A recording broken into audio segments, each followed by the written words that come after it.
Your Excellency, as you know, Jesus himself, how he was buried, he was wrapped in a sheet and put in a tomb. Right now, Mzee is wearing the uniform he donned for #1 functions, but tomorrow we'll be wrapping him in the sheets. We'll extract him from the casket and lay him in the ground so that he can return to us dust as quickly as possible, just the way he wanted it, and just following the man he admired the most, Jesus Christ.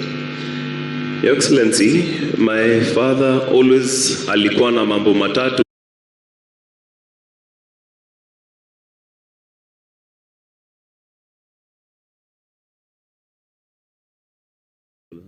which DHQ, MAB, Lab, wherever, can attest that he always had a Bible with him. And I am hoping they're able to retrieve it from the accident. I'd want to keep it as a memento, and for the rest of the family as well. His Bible meant a lot to him, and Mom and my wife were a bit slow, but we'd always engage in a competition for reading the Bible and discuss the mortality and all these things of life. He understood that his position was temporary and it would always end. Most knew that his time was up, despite having and for his family. But he spoke in a certain tone that would suggest that, my son, I won't always be here, and you will need to take care of my wife and my other children, which I am more than ready to do, and it will not be a problem. And Matthew 5:3, Beatitudes of Jesus, it says that blessed are the poor in spirit, for theirs is the kingdom of heaven. He was the poorest man in spirit. Hizi cheskas mingi, ofisi kubwa, watu kumuita CDF, general, sir. To him it was all vanity. It was a necessary thing for him to be able to fulfill his job, nothing more. As he lays here with his uniform, I see they put his medals, his sword and boots. He loved it as a tool for the job, but nothing more. Don't be under any illusion that he thinks is important once he breathed his last. That was point #1, his love for God. His point #2 and point #3 is a very blurry line. It is about his soldiers and his family. I can guarantee you right now, ule private mwenye amekaa pale juu kwa kona and me, he viewed us almost the same.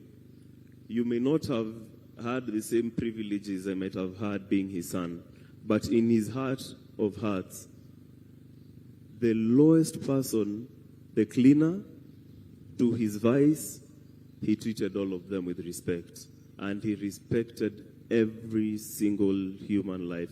His worst days was when he had, or rather different days he hears his soldiers have been hit. He was actually mourning like he was mourning a child. And he'd go down to his knees and ask, God, what is happening here? Add for me strength. Nahitaji kulima hii Al-Shabaab kabisa. Nahitaji kulima hii bandits kabisa. Which is what he was doing in the line of duty when he went down.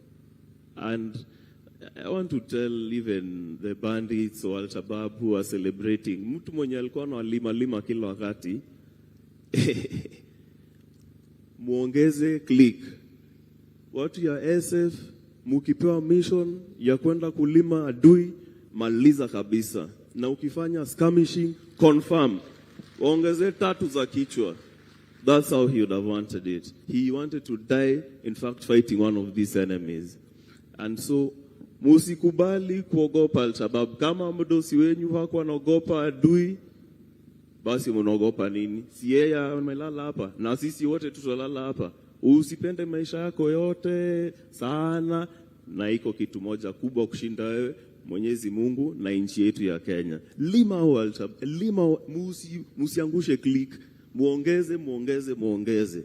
Watu ya Boni endeleeni kuongeza click kabisa, because his ultimate dream was to to have a fully peaceful Kenya. Hii mambo ya watu kugongwa, hitting civilians left, right and center. He had told me many times, General Karangi started that or that side, I will finish it. He may not be the one to finish it, but all of you now have a responsibility. Musiangushe hiyo click, wekeni juu. And he always used to say, kazana, weka kazi mbele na Mungu mbele. Na ulime adui kabisa. Lima adui. Atakufanyia nini? Utakuja hapa, we'll celebrate you, but Kenyans will remain safe. Those tears of the women in Baringo and their children and the people, they won't go in vain. Hata sasa wenye wako deployed huko, wenye walichukua mili zao kwa ndege, don't despair, kazi inaendelea. He's gone, amri bado iko. Since ametoa amri, hiyo mali lazima ifagiliwe kabisa. Na hivyo ndio itakuwa. That was point number 2 and 3. I'll talk about his family briefly. He really loved his wife, and he loved us also as a family, and he did everything for us.